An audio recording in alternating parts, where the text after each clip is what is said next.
Pag pinakita ko sa inyo yung laman niya, tingnan nyo. Wow, usok pa actually. Tara, kain tayo. Parang more anghang, mas masarap. No cilantro. No cilantro.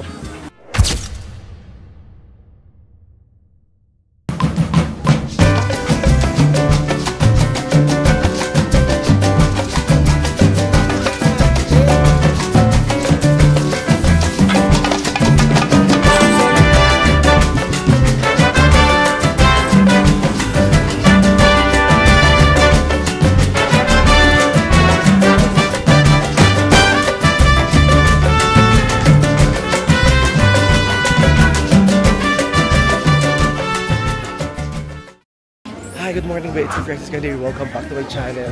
So, ngayon ba maglalakad-lakad muna tayo dito para mag-ikot sa mga lugar na hindi ko pa napuntahan. And then mamaya, let's decide kung pupunta tayo dun sa La Roma. So, napansin ko dito guys, di ba dahil ang salita naman natin is parang kinuha rin sa Spanish, ang salita dito Spanish. Dito ba yung relo, sa atin relos, di ba? Relos. Ito reloj, may J. Pero baka relo lang, silent H yun. Ay yung J, H sa relo lang yun. Tuwalya din sila. So guys, yung Templo Mayor, hindi na natin siya papasukin. Pero ito yung ginawa nila nung sinakop sila ng Spain dati. Napansin ko dito sa kanila, no? Ang pagkakaiba natin sa kanila, tayo maaga talaga tayo bumabangon, maaga nagsisimula yung mga negosyo sa atin. Dito tanghali na, alas 11 na, oh. Sarado pa yung mga restaurant. Ayan, oh, ano na. Wala pa. Aray. Sarado pa, be. Ayan, mag-ikot-ikot lang muna ako ngayon, guys, ha. Laki na simbahan na to, oh. Ayan, tapos oso. Tapos uso dito guys yung street performance ng mga musicians. Nakakatawa. Actually hindi lang musician, pati mga artists, pati nga yung mga gumagawa ng mga parang origami sa halaman, sa dahon. Meron ako makikita dito actually.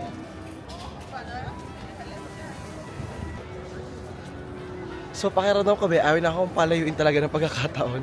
Kasi dito lang sa harap nito, syudad, ano ba to? So, sa harap lang dito ng plaza ng simbahan is, so dito lang sa may Zocalo is, meron na palang food festival. So, pakiramdam ko ba, hindi na ako lalayo muna, kakain na ako dito dahil nagugutom na ako, tanghalin tapat na. Let's go! Mano-mano pa na talaga guys na may nagkakampana doon, no? Ang dami nagkakampana doon sa kabilang area, diba? May nagkakampana, oh. Ito guys, yung kanilang mga chichire dito, oh, mga snacks nila, mga crackers, ayan.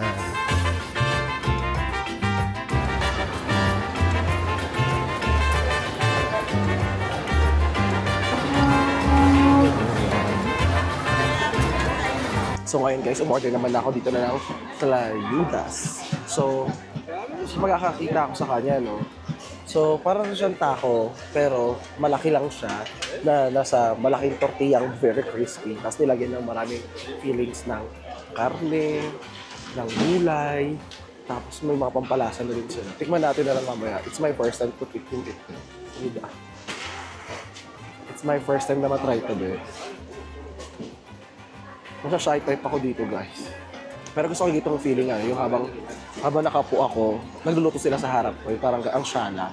Ang taladuya be ay isang traditional Mexican dish na nagsimula be sa state ng Oaxaca. Sa simpleng salita be, ang taladuya is parang malaking crispy tortilla na tinatawag na tladuya.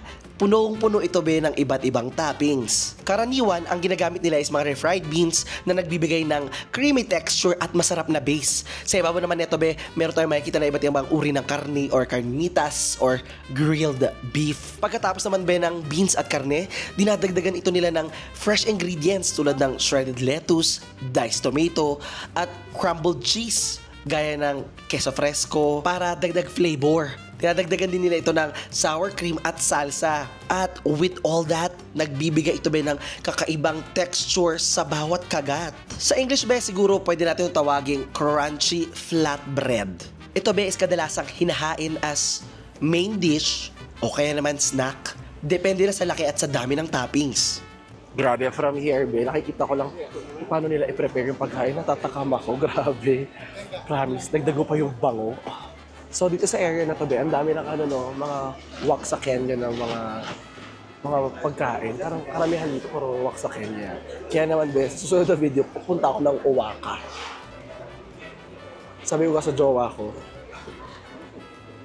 ito real na. Kasi kumain kami last time nila Madam Kilay sa Oaxaca Restaurant. Sa Oaxaca Restaurant sa Illinois. Ito saan na? Original na. So ito na guys, tignan na natin yung ating tlayuda. Tlayuda. Ayan.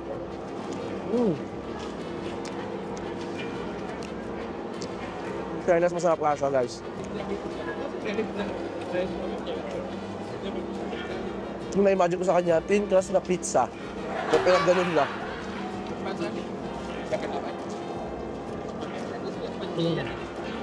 Sobrang crispy niya, be. Na borderline na.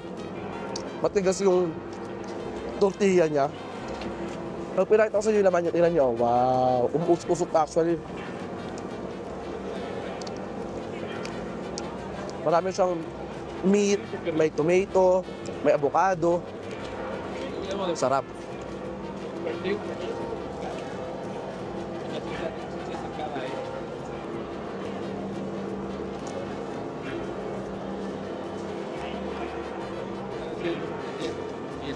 Kung di nakapansin guys, sobrang ingay na kasi nagkakampana yung simbahan. Yung mga nagluluto dito ng iba't ibang pagkain. Tapos sobrang daming tao din, be. Bumili ako dito na kayo ng juice, sobrang laki. Hindi ko alam anong klaseng juice to.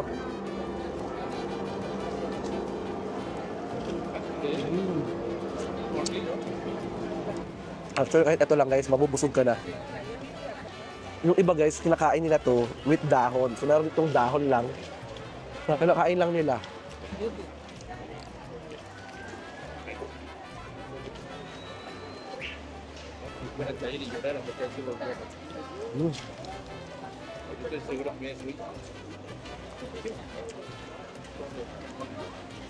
Ang nakakatawa pa sa pagkain nila, be.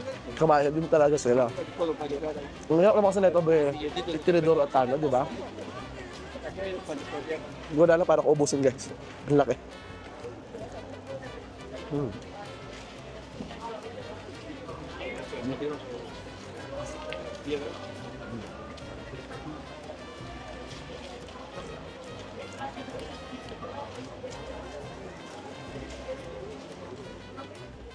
Oh, wag kayong magtaka, be, hindi yan sitaw, hindi rin yan beans.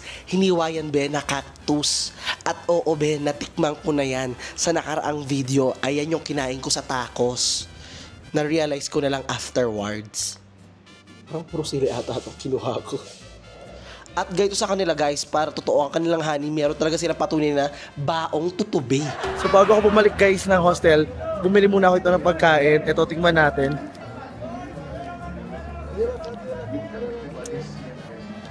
Just pesos lang to guys. Yung pinaka-tinapay niya is made of corn. Malalasa mo talaga pa yung corn niya. Hindi ko sure ano yung nilagay nila eh. Kung maliban dun sa kung singkamas ba yun or what. Honestly, be, kumakain lang ako ngayon itong street food. Napanood ko yung mga tao. Parang ma-realize mo talaga na kahit nasaan kang bansa, parang wala na yung mga tao eh. Lahat kumakayon.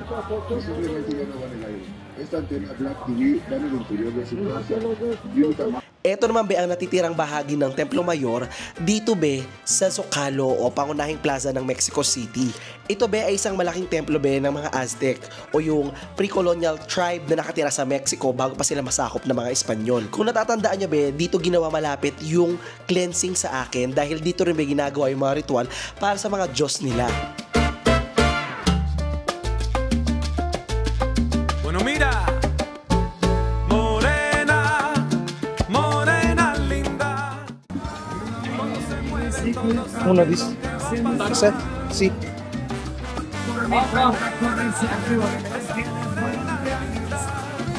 No cilantro. No cilantro. So, ayan, be, meron ako yung tacos, be. Tara, tikim muna tayo bago ako mag-check-in. Ganito lang ba to? Hindi na ito lalagyan ng salsa.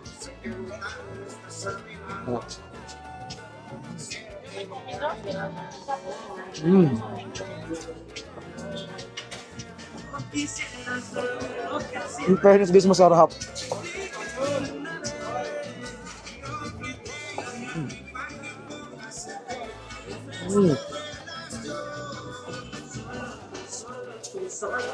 Ang sarap.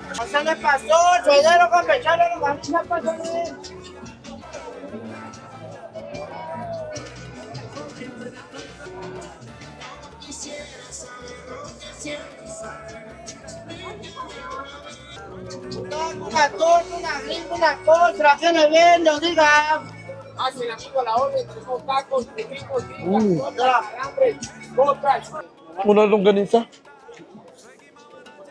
Umorder pa ako guys ng isa pa. Masarap talaga siya in fairness. Napalasa itong sauce bisarap ko. Isang hot sauce. At saka isang yung kanilang guacamole. Pause ako dito guys. Ito, tara tikman nyo.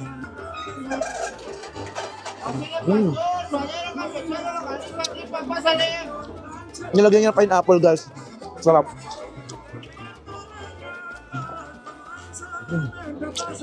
Sobrang anghang ng hot sauce. Pero sarap na sarap be. Sobrang sarap be. Sobrang masarap be. Malasa talaga yung chicken.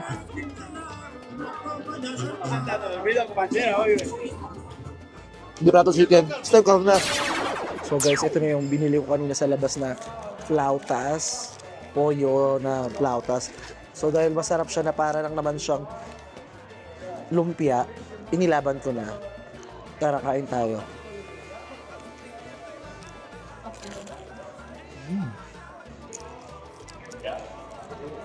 Sobrang lutong niya guys.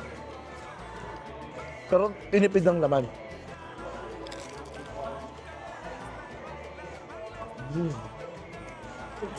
Pero sabi nila na ano, kamag-anak talaga natin sa lahat. Ito may pagkain. Para siyang lumpia na turon. Diba? Although hindi masyadong strong yung lasa niya. Siguro dahil dun sa cheese.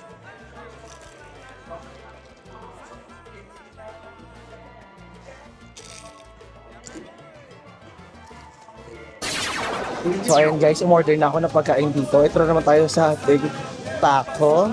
And ayan, pinalagyan ko na siyang lahat. So, andyan pa rin naman guys yung challenge sa akin sa communication. Pero ilalaban naman natin. Meron tayo ditong tacos ng tripa. O, tama ba? Tripa. O, ito yun. Tsaka ng longganisa. Ayan. Lagyan natin ng konting hot sauce. Honestly, before, hindi ko siya bet na may cilantro. Pero ngayon, nagustuhan ko na siya. Parang lumalaban yung freshness niya. Ito guys.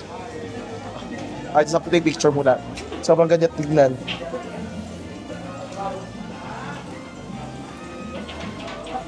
O, tara, tikman na natin, be. Kain na tayo. Hayaan na natin sila dyan mag-chismisan. Kanya-kanya tayo topic.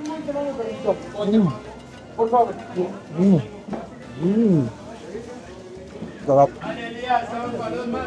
In fairness, paborito ko talaga itong laman loob.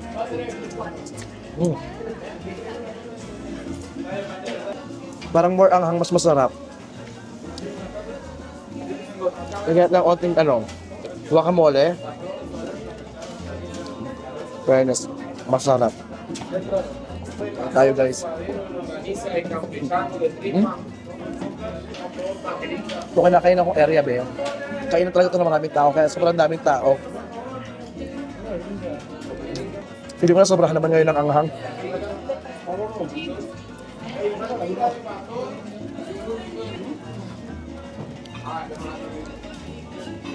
Try naman natin itong longganisa.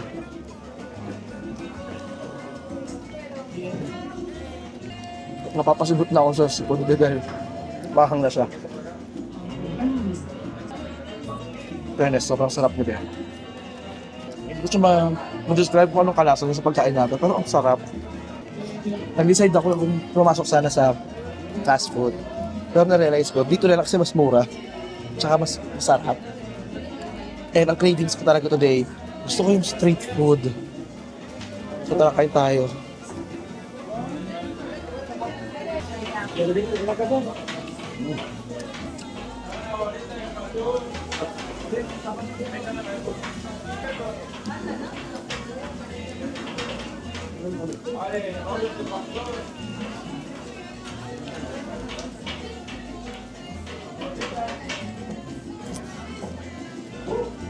And to be fair, Bea, actually sabihin na to, pangatlong araw ko dito sa Mexico. Wala pa ako nararamdaman na parang dinadaya nila ako. Dahil foreigner ako. Fairness. Good job sila dyan. Oh, hang.